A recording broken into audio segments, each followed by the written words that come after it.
So welcome everybody to the Institute for Digital Research and Humanities occasional lecture series. When we have stellar people coming to town, we snatch them up, treat them well, and offer you a lecture that is digital humanities inflected. I'm Ariane Dwyer, co-director with Brian Rosenblum in the back of the Institute. We, and therefore Professor Lüdeling, are sponsored by the libraries, the College of Liberal Arts and Sciences, and the Hall Center for Humanities here at KU. And we're really delighted to be able to co-host you today with the Max Kade Center.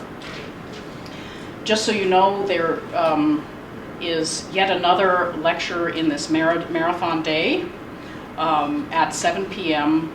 on scientific registers in German. This talk, however, will be in English, so please come if you have the time. It's there at the Max Kade Center. So very briefly, as you can see today, we are having a methodologically oriented talk on language change using linguistic corpora. I don't know if Professor Lüdeling knows this, but I've been watching her work for a long time. I've even reviewed some things for you a long time ago. I did not know this. And she is a professor of corpus-linguistics and morphology, so linguistics, at the Humboldt University in Berlin. She has an incredible record starting from, as you probably know, Germany is the place to be if you're doing corpus linguistics, and she's been in all of those places where it is the place to be. So she is currently a professor of German or Germanic linguistics. She is currently also the director of the Institute for German Language and Linguistics, Institut für Deutsche Sprache und Linguistik, and she is also overlappingly a visiting professor at an ESRC Center for Corpus Approaches to Social Science at Lancaster University in the UK. And I have long been an admirer of her work, and I also happen to know that she's very, very good at explaining things, and so without further ado, I will let her do the explaining. But let's give a very warm welcome.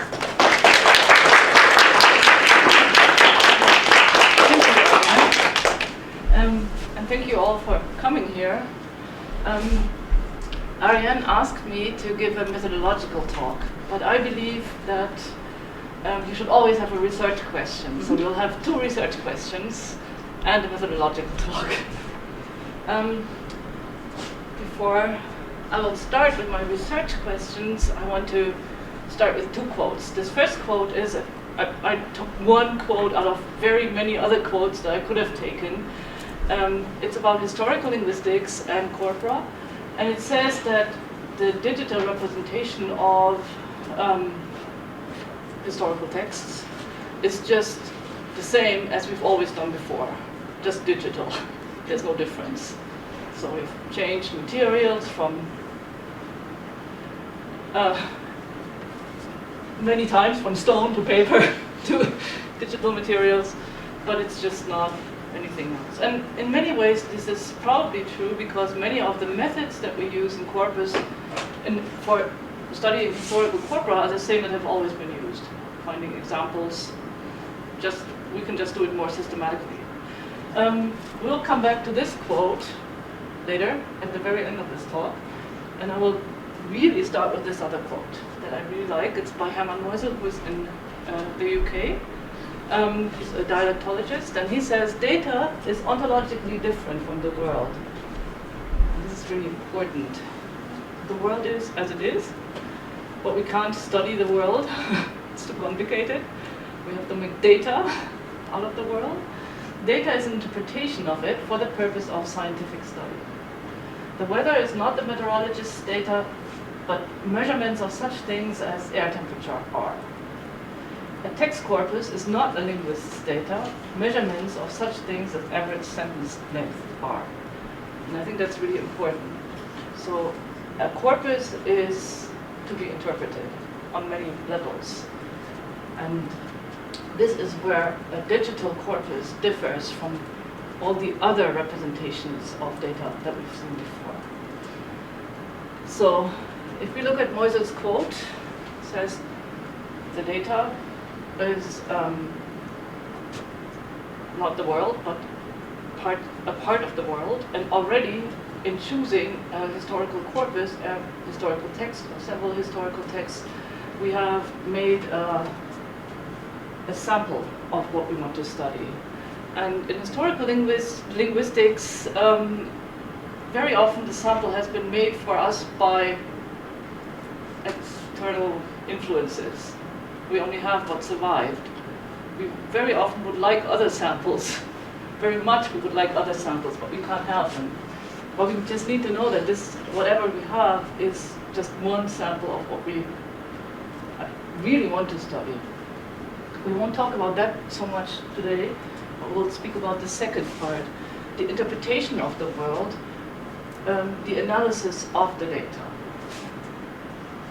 If I come back to methods in historical linguistics, of course historical linguistics has always been corpus-based because there is nothing else. We only have a corpus of texts in a given language. And so we have pre-electronic corpora, of course, and they've been used for many linguistic questions, such as, I don't know, grammar writing, lexicography, translation studies, etc., etc. And the methods usually are, we look at the text, we find an example, we write down that example or an excerpt of something, classify that example, and then use it, for example, to illustrate a statement of grammar or some lexical entry or something. There's also been work on concordancing, that is a word in its contexts, in all its contexts in a given text.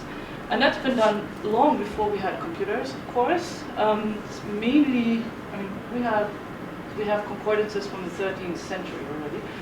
And it's mainly been done for religious purposes, so we want to find all the contexts in which the word angel was used or something in the Bible or in some other text that's important to us, without having to read the whole text every time. And there has already, for pre-electronic corpora, we already find some quantitative research, but not very much, because as you can imagine, it's hard. How can you count? You just have to read it. And then if you change your research question just a little bit, you'll have to start reading the whole text again. Yeah? You can't use what you had before. It's really hard. There's not much. I want to illustrate this by looking at grammars just a bit. So we have grammars, traditional historical grammars of any language. I will always illustrate what I'm going to say by using German examples, because that's the only language I really know, so I can only talk about that. But it's true for all the other languages that you can think of. You can find analogous examples for English and any other language. So you typically have a language stage, let's say Mittelhochdeutsch, Middle High German, and you have a grammar of Mittelhochdeutsch, and it tells you a list of valid constructions and grammatical rules that were supposedly there in Mittelhochdeutsch. It does not tell you anything about usage. It typically does not tell you much about variation, sometimes just a little bit. It does not give you any frequency information. It does not talk about the relationship between different constructions. So if one construction gets stronger over time, that maybe another competing construction might get weaker. And of course, history is written by the by the powerful, so we never get the loser constructions. Yeah? So there might have been many, but we don't know about them. Yeah? And what's also important is the way that these grammar writers, who very often knew so much about their language stage, how they arrived at their data. And we'll see that in one example. English translation on the next slide. This is an example by one of my heroes, actually. Although I will criticize this quotation in a minute, I want to say that Hermann Paul is one of the best grammar writers ever. Yeah? But this is a very typical way of writing grammar. So this is the English translation of what I just gave you in German. So Hermann Paul has written at the end of the 19th century and the beginning of the 20th century. He's written a 5-volume German grammar. And you can open it on any page and find comparable quotations. I just opened it on any page and found this.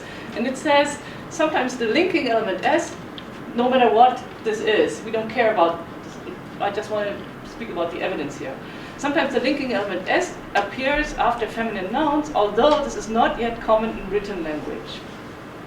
And then he says, compare Gemeinsversammlung, Pulszeichen, über Natursgröße, Sprachverbesserer, Vernunftwahrheiten. So what do we see immediately? It's a contradiction. He says it's not in written language and then gives us examples from written language. So what do we make of this? Yeah. But there are more problems with this. Yeah. First of all, the world is large. He has a corpus, and he doesn't tell us which slice of the world he actually uses. Yeah. So we know that all the texts he uses to illustrate everything he says about grammar are written authoritative text, canonized text. Yeah. So we have novels by the great German novelists, stuff like that. We also find that there are 200 years between the birth, just for this example, 200 years between the birth of Leibniz and the death of Heine, and another 50 years before Hermann Paul writes this. So what is he trying to do? Is he writing a grammar of 250 years? Is that even possible? He doesn't tell us. He doesn't even tell us anything about this problem. Yeah, so we don't know what this is. We also don't know how he interpreted his data. Yeah? He gives us a list of words to illustrate a statement that he made. Yeah? He doesn't tell us the definition of what a word is. So here we have this genitive thing, über Natursgröße, which could be a word or not, but he should tell us in something. We have no context. He doesn't explain the choice of these words to illustrate his statement. So we have no idea whether these are the only feminine nouns with an S linker that he could find, or whether these are just 5 examples out of 500. And that's what I said before. He doesn't give us any kind of frequency information. Yeah? We also don't know in which context these authors use these. So he says they're not used in written registers. So it might just be that these authors use these examples in something that they considered spoken registers. For example, in, I don't know if they want to tell us something about dialogue or something. It's not the case here, but this could have been the case, and he should have told us. So all these historical grammars look like this. Yeah? And you can immediately see that this is a problem.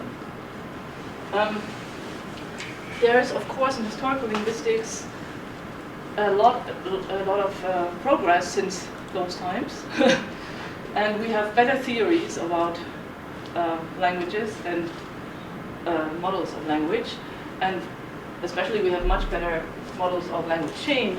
And one of the really interesting ones is variationism, which is already started by a social linguist Labov in the 1960s, but it's still a very useful model. And he said, if we want to look at language change, we need to look at variables and variants. And variables are abstract, difficult to define. This has been discussed in variationism since the beginning. And variants are concrete utterances, what we really say. And so if Hermann Paul wanted to make a statement about something that is maybe, as he says, already in spoken language, but not in written language, the variable could be certain feminine nouns in non-head position in compounds, and the variants could be those nouns with an S or without an S. And then we could see how these variants change over time in register. And then we would have a real statement about what really happens in this language. So look at this. This is, I mean, you've probably all seen this in your linguistics classes. So you have variables with variants, and their frequency changes over time, and we don't know, we have to find the influencing factors. And because we need to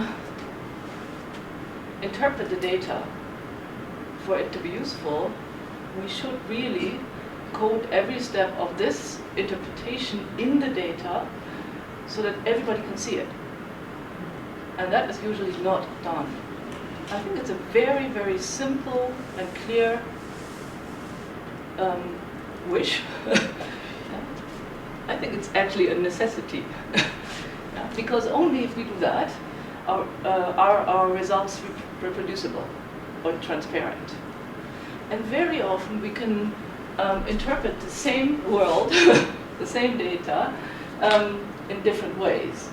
And if we have a good corpus architecture, we can write down the different interpretations, the conflicting interpretations of our world, all of them with regard to the same data, and then we can discuss our results. Coexist. I think this is not useful. So I will speak. This was my introduction. I will now show you the data that I will use for my 2 case studies, in which I will illustrate what I just said. The data is a tiny diachronic corpus. It's tiny. It's by any standards tiny.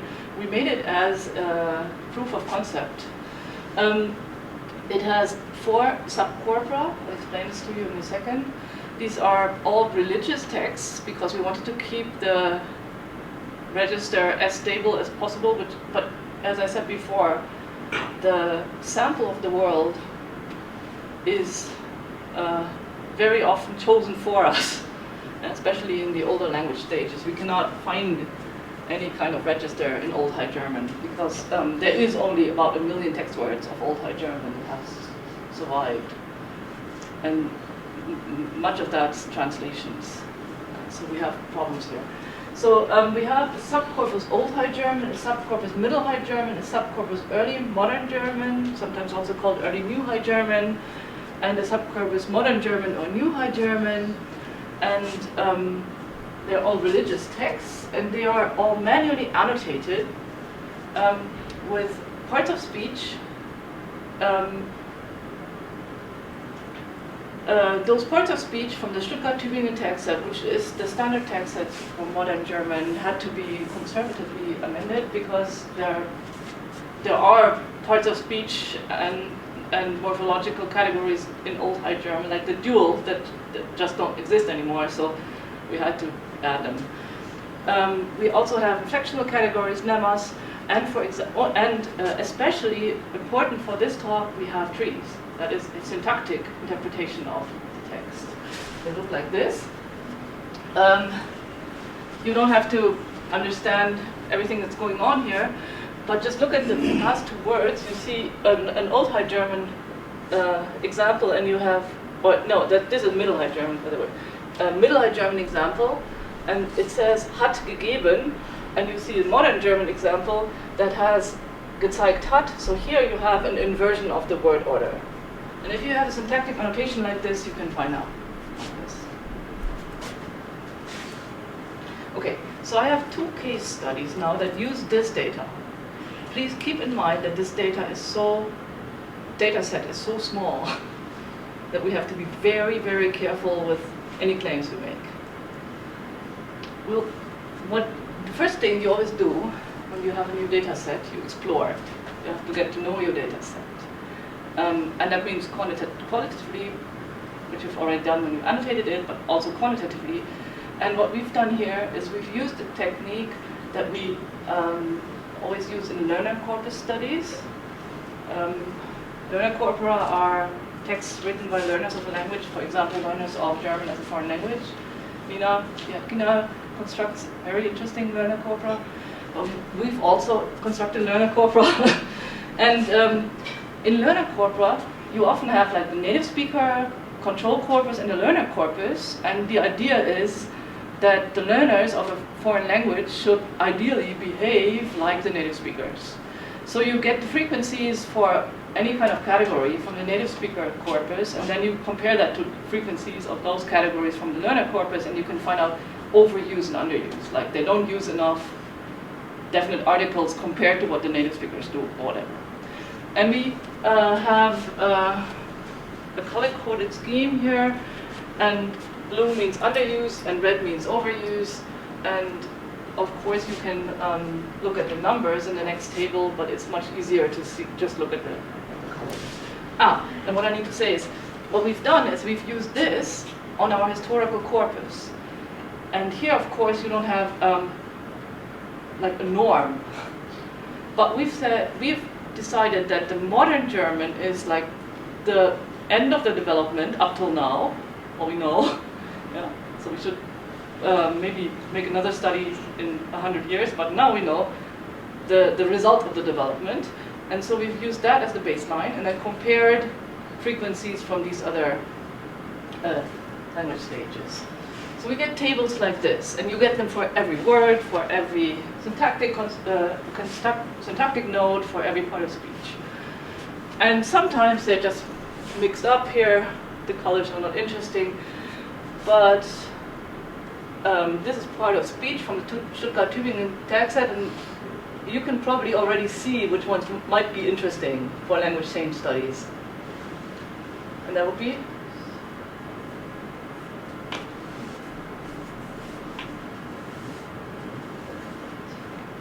you would always want the ones that have a continuous blue or red line getting lighter. So interesting could be infinitive main verbs or relativizers. Huh? So you would think, they're highly underused in Old High German, a little less underused in Middle High German, a bit underused in Early Modern German compared to Modern German. So this could be an interesting development. Yeah? This is just a diagnostic, and so we did this as an exploration step, and then we looked at some of these categories in more detail. So relativizers are maybe interesting. Relative pronouns become more frequent over time. That's what we just saw in that table. So what does that tell us about the development of relative clauses in German? Well, structurally, relative clauses are completely uninteresting. Because we already, in every language stage, we find relative clauses that look almost the same. Yeah? And they also look almost the same as they look in English, so I don't even have to tell you much about them. So, von der Belohnung, die er für seine Untat bekam, from the reward that he received for his misdeed, blah. Yeah? So, this is a relative pronoun, and they look in English, they look exactly the same as in German. Schmidt and others have claimed that relative clauses are the oldest dependent clauses in German, and they also say that German has not changed with respect to relative clauses. But we found a continuous development, quantitative development. Again, think back to the older grammars that would not give us this. Yeah? Relative clauses have always been there, always look the same. So now, what do we do now? The first thing one always does is one checks the numbers. Yeah? And the overuse, underuse table I just showed you was normalized by number of token. And the sentences, we also know from other explorations that sentences in Old High German are shorter than sentences in Modern German. And maybe this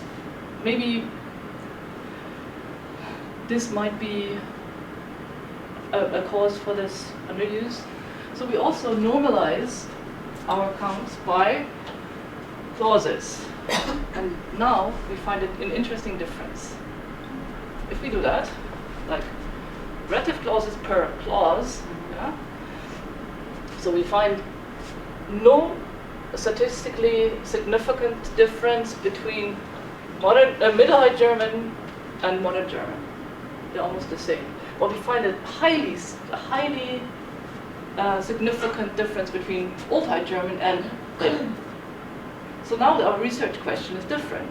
It's not like what's the continuous development, but the research question now is what happened between Old High German and later. Yeah? And you can see that already using a different base for normalization, the research question changes.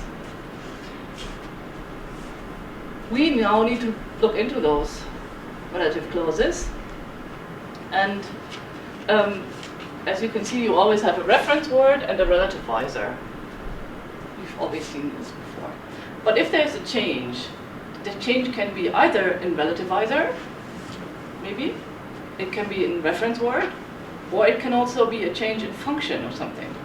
So that maybe now you can use relative clauses for more functions than you could in Old High German. Because Schmidt only talks about form. So we'll have to explore these things.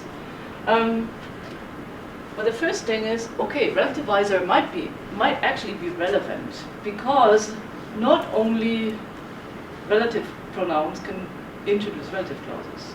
There are other elements. And maybe these other elements are those that introduce relative clauses in Old High German. Yeah? So there are elements like the interrogative elements. They wondered at what had happened to him, same in English. Yeah, so that's a relative pronoun. And in Old High German, we also find asyntactic, that is not integrated, relative clauses. So you find this is really maybe new to many of you. These constructions are not available in English or German now. And said to them were there, and said to them who were there, we want something else. Yeah? The introductory word to the relative clause is just missing. Yeah?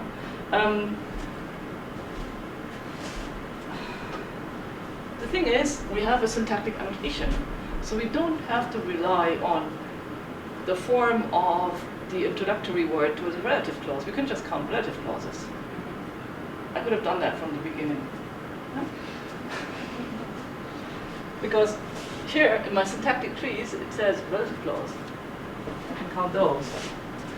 And if I do that, and then I count all the variables relativizer, I can see a difference. And don't be fooled by the numbers. These are the absolute numbers. But if you normalize that again by the size of the corpora, you still see that that the whole concept, relative clause, with any form of relativizer, is highly underused, significantly underused in Old High German. So that didn't answer our question. But we did have to explore this. And we need to look at the function, and we also need to look at the reference. The function, we look at functions, the main functions of relative clauses are restrictive and appositive, the same as in English. And they are already there in Old High German. So the functions haven't extended. Doesn't help us either. No answer to our research question. Then what? Yeah. The answer is so simple. Yeah. Old High German has no nouns almost. And so we have fewer chances for relative clauses. Of course, relative clauses can modify other things, but they hardly ever do, even in modern German. Relative clauses, most of the time, 90% of the time, modify nouns. And Old High German has fewer nouns. And if you normalize everything by nouns, the difference goes away. And Schmidt is right, no change. Yeah. And why did I tell you this? This is a methodological talk, as requested by Arian. And we actually really went through all these steps to arrive at this conclusion. It took us a long time. Our initial suspicion, given by the overuse-underuse table, seemed to be a good one. Huh? There's a continuous change. Look at this. It's a nice diagnostic for a change. And then we tried many, many different little sub-issues, and we couldn't find any interesting difference. And then we saw that the difference that we found was due to a completely different difference. And then, of course, now we can explore why are there so few nouns in Old High German. But that's a different question, and one that I will not talk about later. Will not talk about today, though. Next case study: the periphrastic perfect.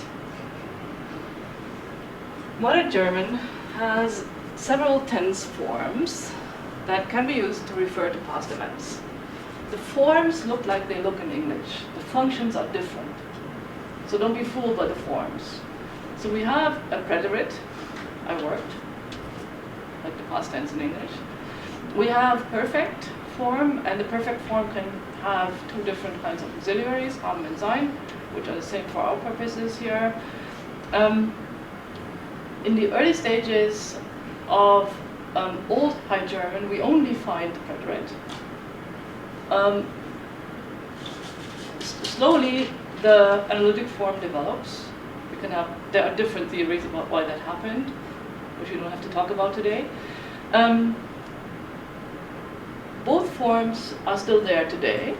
Both forms compete in some readings, and that's where the difference is to English, because in English there is a clear usage difference or semantic difference. They don't compete. In German, there are many contexts where you can really use either one, and it's not a grammatical difference. So now look at the numbers again. Again, from our tiny corpus. In our corpus, we didn't find any perfect forms in the Old High German corpus. But look at this. In Middle High German, we find some perfect forms here. And in early modern German, we find mostly perfect forms. So my question that I cannot answer, if I look at this, I mean, that's the question everybody has immediately is, why do we still have the preterite? It should have been gone the next day. I mean, look at this. Yeah? It should be a loser construction. It's still there. I don't know why.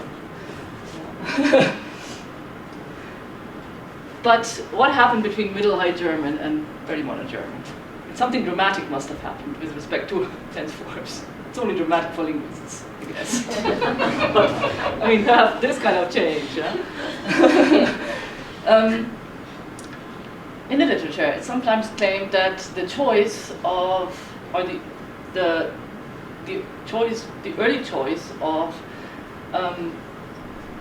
perfect over preterite is triggered by aspect. Again, different from English. This might be a good explanation for English past tense, perfect tense division, but it has been claimed for German in a different way.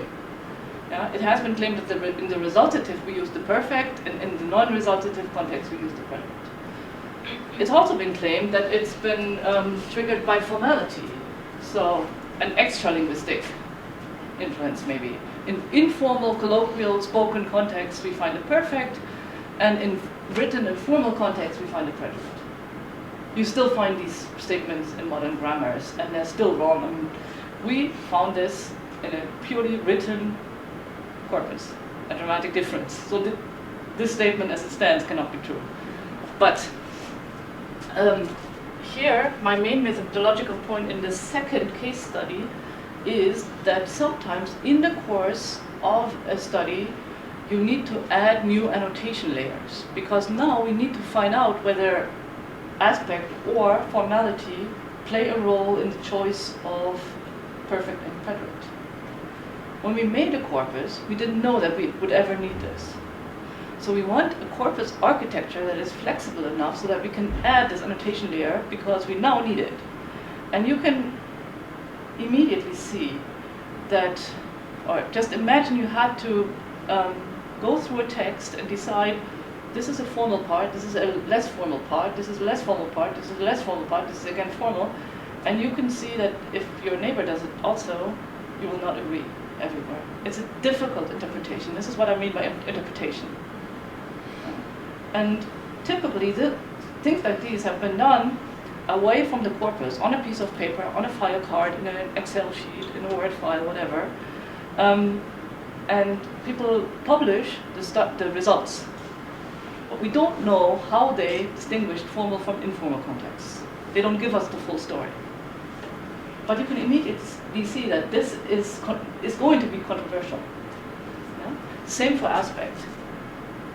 What are perfect? What are resultative contexts and what are non-resultative contexts? Sometimes it's clear, sometimes not. So we had to annotate the corpus for formality and for aspect. And it is there. You can now see in the corpus, it's publicly available. The whole corpus is completely freely available, how we did it. And you can assess whether you think we did it right or not. Okay. So we've divided the context into resultative and non-resultative, every sentence, and also into narrative and communicative. They're all written. They're all the same text. But they're sermons, and in those sermons, sometimes the preacher tells us about the life of Jesus. We call those narrative. And sometimes he speaks directly to the audience and say, you should not sin so much and behave better and blah, blah, blah. So he speaks to them. We call those contexts communicative, because we had to find some kind of distinction. Because formality cannot be it, because it's the same text and the same audience and the same speaker. I'll explain how to read these figures. These are figures that give us three types of information at the same time. And that's why they look a bit more complicated. So we have Middle High German and early modern German. And then we have percentage of perfect, the percentage of perfect use of all tenses. Yeah. The black bubbles are narrative context, and the gray bubbles are communicative context. And the size of the bubble tells us how many of those contexts there were. That's why we need the size, because otherwise. What we find in early modern German, that in narrative contexts, in Middle High German, we find in narrative contexts almost exclusively the use of the preterite, a very low fraction of perfects. And in communicative contexts, we find about half of the time we find perfect. So this might actually confirm what was said about formality, maybe, if communicative narrative has anything to do with it. Yeah? But it's already over here. Yeah? So what we see is the perfect takes over all contexts. Yeah? In 100% of all communicative contexts we have perfect, and almost all of the narrative contexts are also perfect. So this explains some, but not everything. Yeah, this is what I just said. But this factor alone does, of course, not explain this huge dramatic change. So we did the same for these other contexts, resultative and non-resultative contexts, and now you already know how to read these figures. And you can see that in Middle High German, in all of the non-resultative contexts, we find the preterite, and in some of the resultative contexts, we find the perfect. Again, this change seems to involve both contexts. So this explains a bit more. So we saw that the communicativeness of a context explains a large part of that dramatic rise of perfect. So perfect takes over all those contexts. It couldn't be used before in those contexts, it can be used now.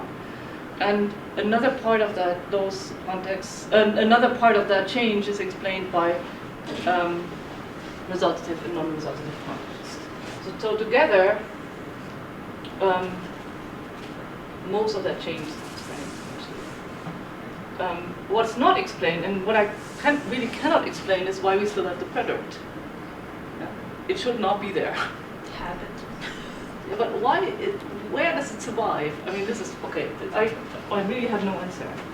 But given these things, given the fact that the perfect takes over everything, why didn't it take over everything?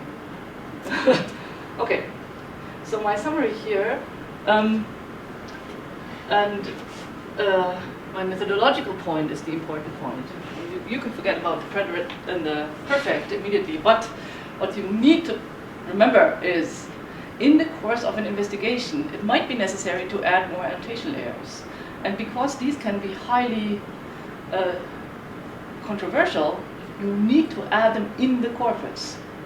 Don't do it somewhere else. We need to see that. That's the really important point, and that's what's usually not done.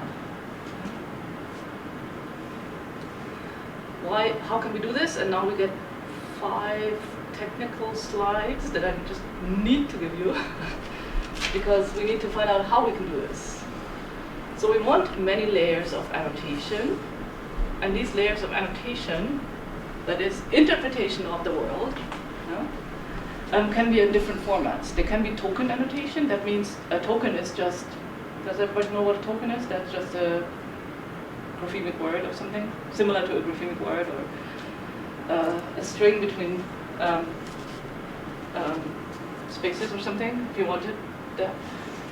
We have span annotation that spans several tokens.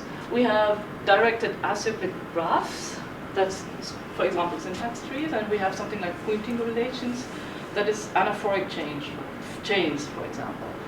And we want to be able to add new layers in the course of an investigation whenever we think they are necessary. So we don't want a corpus that is fixed, we want a corpus that's flexible. So the vision is here. Yeah? The vision says we want to build and store historical and diachronic corpora in a way so that they can be found and analyzed by as many people as possible for as many research questions as possible, because it is difficult and expensive and time-consuming to digitize a historical text. This involves clear corpus design, depending on the research question, well-described metadata, that you've probably all talked about many times, reusable and standardized formats.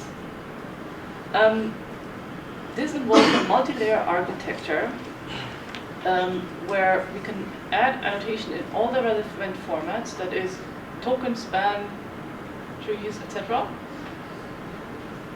But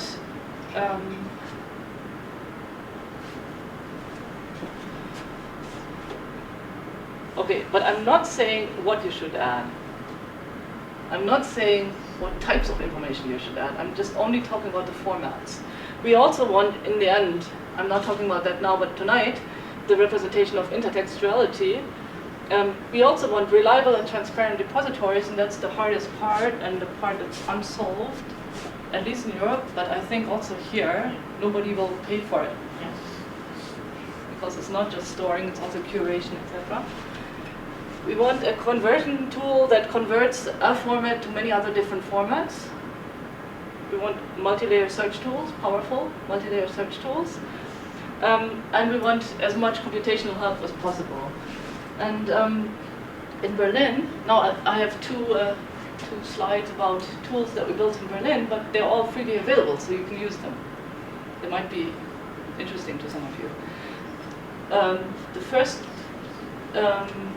product I would speak about is the repository. It's a repository for historical corpora. It's already there, you can look at it.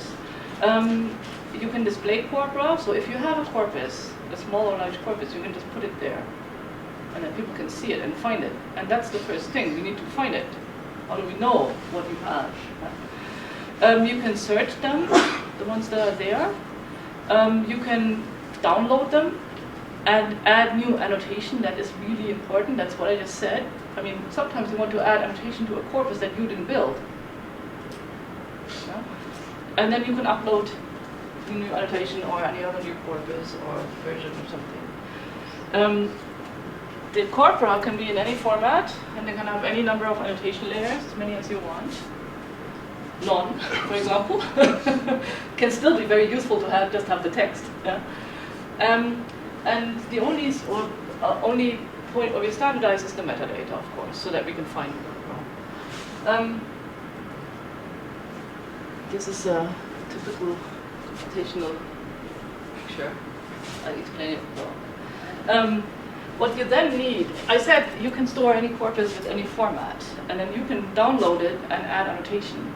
Well, but we know that each type of annotation, or there are dedicated annotation tools for each type of annotation, and there are almost no tools that can do different types of annotation. There are some that are being developed at the moment, but not yet really good enough. So you take one and you want to add token annotation, and you take the same corpus at the same time without her knowing, and you want to add syntactic annotation.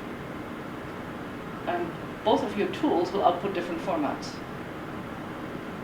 And so you need a conversion tool that can then put this together again, because you don't want to deal with this, because you didn't even know that she also works on this corpus. Yeah? And we have a tool that's called Salt and Pepper, and that can do exactly that. So you as a user don't have to worry about all this. You can just use your dedicated annotation tool that you've always used and wanted to use, add your annotation there, store the corpus back into the repository, and then Salt and Pepper will put that into the corpus, add that to the other layers. The other layers are technically independent of each other, so nobody knows. And then you can find it in the Laudatio repository or wherever. But you can also search through all these annotation layers, and that's done with using the search tool Anis that we also built. Anis is a very powerful search tool for deeply annotated corpora. It takes a minute to learn, and that's because it's so powerful and general, because we don't know which corpora will be there. We can have corpora in all kinds of interesting languages. Yeah? Left and right script, right to left script, whatever you want, full Unicode. Yeah? And you can search through all the metadata. So you could then also use her syntactic annotation to search, I don't know, for something that's important to your research question. And that's the way it should be. Okay. So, summary. I'm already over time, I think. So we started with a quote that said, a digital computer is only the latest in a series of tools, blah, blah, blah. And we've heard this before.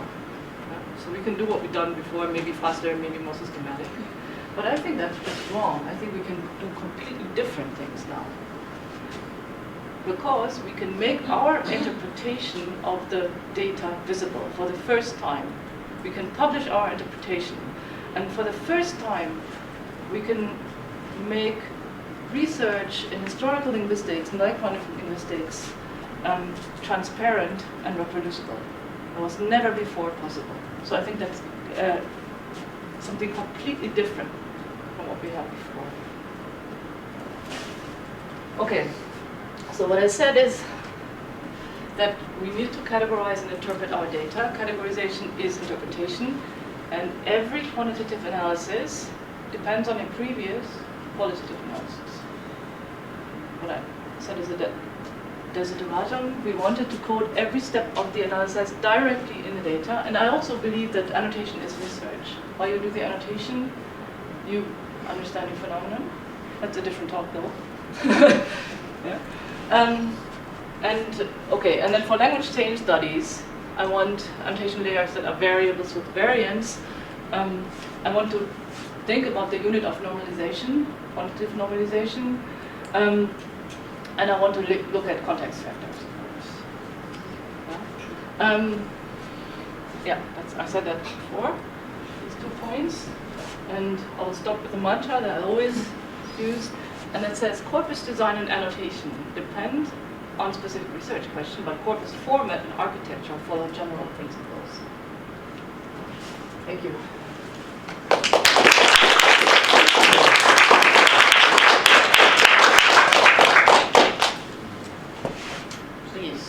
Questions, comments?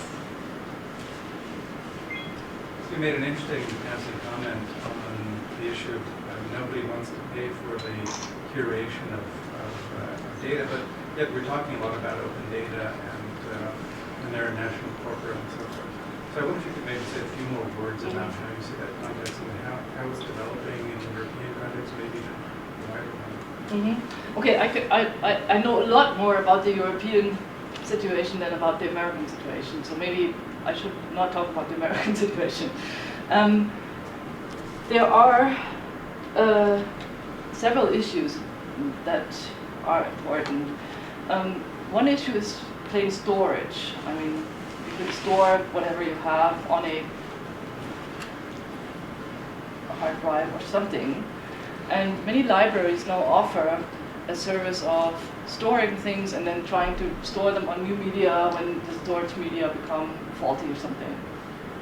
But that's only part of the story, because you also need somebody to reprogram these programs, because the formats will become outdated. And we have no money for that second step. The first step is probably not the difficult one. And so in Europe we have a number of European initiatives like Clarin and Daria. I don't know about whether you know about those. Ariane knows that they're paid for by the European Union, and they Clarin is for linguistics and Daria is for all the other humanities, I guess. I mean, that's a simplification. Yeah. And they are supposed to explore exactly this issue. What can we do? How can we store data? How can we curate data? How can we keep it live? And they have no solutions, and they're funded, like almost everything else, they're funded for 5 years. And much of the research that I'm doing and the resources that we are building are also paid for by project money, which is sometimes 3 years, sometimes 5 years, sometimes, if we are lucky, 10 years maybe. But it's never sustainable. It's I have nobody to give me money for the next 70 years to do this. And we don't know how the formats will develop. So I think we can do several things to make the situation a bit less problematic. One of the things is a converter framework like the one that we had, so that we, at any point, we can convert the data to other formats. So if one of the formats may be falling out of use, there are others that might survive longer. But then somebody needs to update that conversion framework, because we don't know what format will be the format next year. So that's really a problem. Also, programs like ANIS and other search tools need to be updated. It's not only a question of storing them somewhere. And so we have this problem, and as far as I know, the American situation is not better than the European situation. I hope I'm wrong. I hope that somebody finds a solution for this, because that's the real bottleneck here. Other questions? With the Slavic corpora, things are really complicated because we have national corpora, and they make it hard to extract data, actually. Yes. I know. The Russian national corpus will not give you all of your hits. It will only give you, a sample of them. And the Czech national corpus also doesn't exactly make it easy to get stuff out in a usable way. And often they don't give you enough context.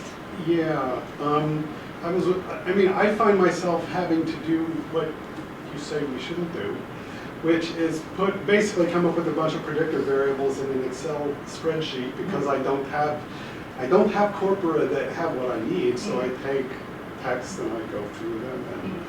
And I think, do you know about the trolling repository up in the University of Toronto? So they've come up with what you're doing for corpora, but for databases. So if I want to put my database up there so people can see what my predictor variables are, and it's, I think English and German have it easy. No, but in German, the national corpora are just like you're describing.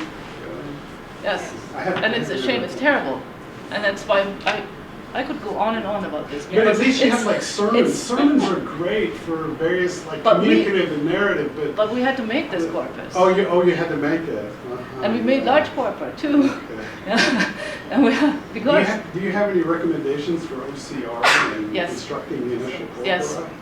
Yes, I do. Because I don't have time to do it at least the ways I know how to do it. So maybe you can tell me afterwards or something Yes. how to make it easy. Yeah, it's true. And I know that for Slavic languages, some of them, Roland Meyer, for example, in Berlin, he constructs corpora that will be like these. Uh-huh. That will be in the Laudatio repository and that will be freely available like these. I mean, if everybody were doing it, I wouldn't have to talk about it so much. But the fact that what you're describing for the Russian national corpus is a situation almost everywhere. Typically, you can only get one sentence. You cannot get the context. Very often, you can only look at things on a web interface, but you cannot have the corpus to annotate it further. Yeah? And all of these corpora are publicly funded, and it's a crime. Yeah? Yes, because you cannot do your research in a transparent way, in a way that's up to standards, and it's not your fault because you can't have the data. And some people can do like secret research maybe, and it's the same in Germany. And that's why in my department we are building corpora, and all of them are freely available in any of these formats because I don't believe in secret research. But yes, and we all need to talk about this all day to everybody and tell them that they can't do it anymore. And yes, I can tell you something about OCR. Okay.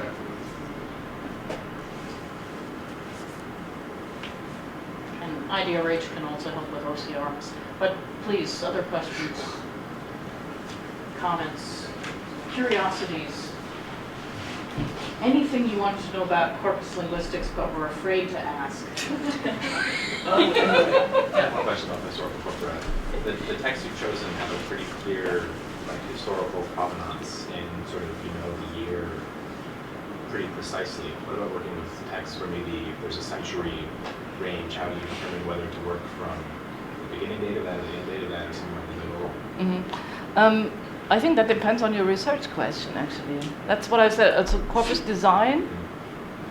And what you want to annotate really only depend on your research question. There's no general answer to that. But you need to just put that into the metadata. And there are metadata schemes like TEI or so that really allow you very detailed detailed information with regard to everything. And if you ever find the time to read through the TEI manuscript part, Has That's anybody if you- ever done so? David probably, he made it, didn't he? But other people, Michael's brother from Queen does. yeah, maybe. But yes, you can represent that. But how you will interpret that depends on your research question. So I have no general answer to that. So I don't know what you're trying to find out. But you should represent what you know, and you should represent the range. And that is certainly possible.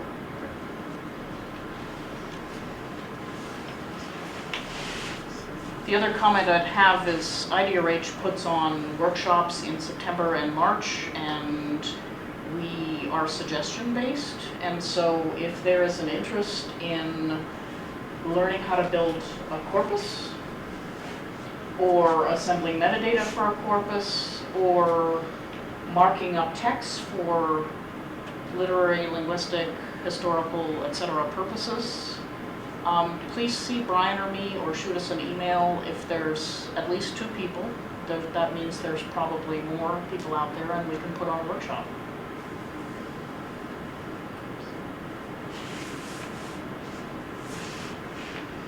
More questions? I guess it's about corpus creation design. It's really one of the languages that these historical corpora don't exist for them. And so oftentimes just creating like these materials as you go. And you mentioned that even with this tiny corpus that you showed us that you wanted to control certain things like register. I mean, do you have type of recommendations for what type of things you might want to control for if you were creating a corpus from the ground up? Mm-hmm. So is that a modern language or historical language? Modern language. So we in our group we have done, not me personally, but Amir and other people in the group have collected, for example, the Hausa corpus, and that might be a similar situation maybe to the one that you were, I don't know what languages you were working on, but similar like that. The thing is, very often you don't have the choice, depending on the language, you often have either religious text or chat. And depending on what registers that language is used in. I wouldn't control for it, I would take whatever I get, we call that opportunistic corpus collection, but I would put everything in the metadata, so that then, in a tool like Anis, but many tools can do that, you can have ad hoc subcorpora. So you take everything you can get, and then concentrate on the metadata, and then build your subcorpora according to your research question. Because you never know beforehand what you might want. And I mean, of course, nobody can write a grammar that deals with the Bible and chat. But maybe some parts of your grammar might be tapeable.